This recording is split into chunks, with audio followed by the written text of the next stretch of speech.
మీరు వరుతుంటే మరి పెద్దగా నెమ్మదిగా ఎలా రాను మరి అక్కడ పెట్టి కింద పెట్టి చూపే.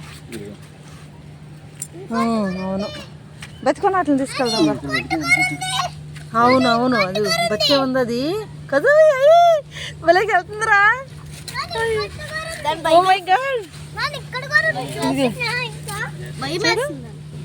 అవును కదులుతుంది కదులుతుంది. అవును విహారం ఉండరా. ఇది ఆకలి అన్నట్టు. అవును వెళుతుంది. నేను పెట్టాను తీసాను కదా. దాని పైన కవ్వ ఉంది కదా. అది క్రాబ్ దాన్ని క్రాబే అంటారు. అది ఒక రకమైన క్రాబ్ అనమాట. పాపం అవును అది చూడు ఎలా వెళ్తుందో.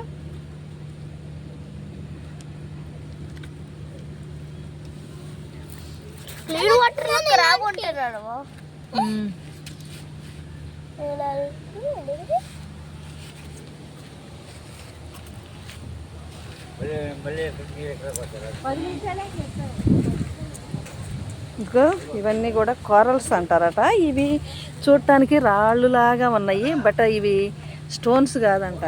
ఇవి లోపల ఉన్నప్పుడు కదులుతాయట.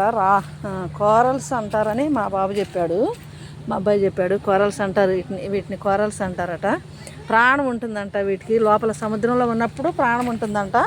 ఇవి బయటకు వచ్చిన తర్వాత ఇలా సెల్స్ లాగా ఇంకా అయిపోతాయట.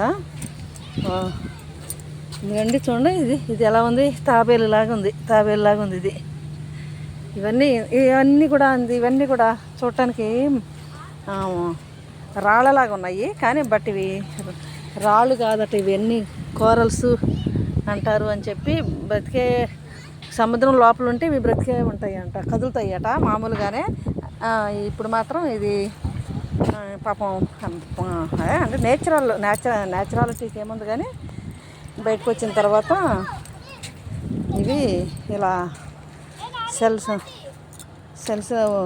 లేకుండా ఉండు. వాటర్ అక్కడ ఒకటి ఉందా, వస్తున్నాను ఉండు. ఇదే ఇక్కడ మేము రిసార్ట్ దగ్గర ఉన్నాము.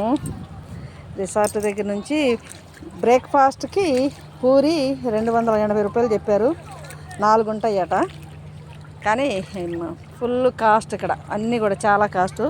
సరే 1/2 అవర్ పడుతుంది అన్నారు. 1/2 అవర్ అంటే బీచ్ పక్కనే కాబట్టి ఊరికనే వచ్చాము ఇక్కడికి. రిసార్ట్ కూడా పక్కనే ఉంది. ఒక్కసారైనా జీవితంలో రావాల్సిన ప్లేస్ అండి ఇది. ఎవరైనా కూడా వండర్ఫుల్ ప్లేస్ అనమాట. చాలా బ్యూటిఫుల్గా ఉంది. ఒక్కసారైనా రావాలి. ఏదైనా జీవితానికి ఎన్ని డబ్బులు సంపాదించిన మనసుకి సంతోషమే కదా కావాల్సింది. హ్యాపీగా అది మా అబ్బాయి వల్ల నాకు కలిగింది ఆనందం. రండి నాన్న, రండిరా.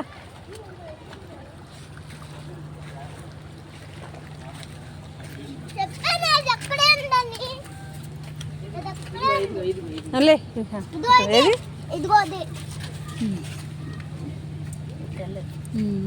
కదులుతుంది చూద్దాం. ఇదిగో ఇది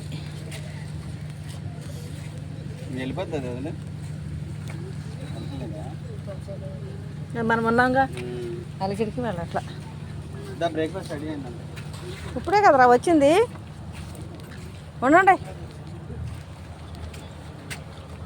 ఇదిగో నాని, ఇప్పుడు